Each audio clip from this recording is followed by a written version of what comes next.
பரீட்சை எழுதும் மாணவர்களுக்கான ஜெபம்.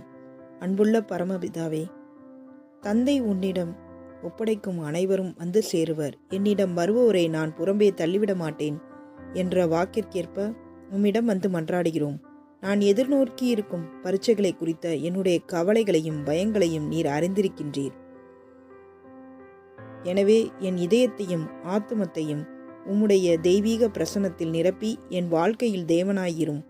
தயவாக என் பலவீனங்கள், கவனக்குறைகள், பயங்கள், பரபரப்புகள், தடைகள் யாவையும் எடுத்து போட்டு பரீட்சைக்கு எழுதப்படும் இந்த நாட்களில் முழு கவனத்தையும் என்னுடைய பாடங்களில் செலுத்தி நேரத்தை வீணாக்காமல் படிக்க கடவுள் நமக்கு கோழை உள்ளத்தினை அல்ல, வல்லமையும் அன்பும் கட்டுப்பாடும் கொண்ட உள்ளத்தையே வழங்கியுள்ளார் என்பதை நினைத்து பாடத்தை எப்படி படிக்க வேண்டும் என்று எனக்கு கற்றுத்தாரும். என் பக்கத்தில் உட்கார்ந்து எனக்கு தெரியாத பகுதிகளை சொல்லித்தாரும். உங்களிடையே குறைவான ஞானம் கொண்டிருப்போர் கடவுளிடத்தில் கேட்கட்டும், அப்பொழுது அவருக்கு ஞானத்தை கொடுப்பார். அவர் முகம் கோணாமல் தளராமை எல்லோரும் கொடுப்பார் என்ற வாக்கிற்கேற்ப தெய்வீக ஞானத்தையும் ஞாபக சக்தியையும் எனக்கு தாரும். நான் படிப்பதெல்லாம் அப்படியே என் மனதில் தங்கவும் அவை பரீட்சை நேரத்தில் என் ஞாபகத்திற்கு வரும். எனக்கு விசேஷித்த ஞாபக சக்தியை தாரும். நீர் என் மன்றாட்டை கேட்பதற்காக நன்றி.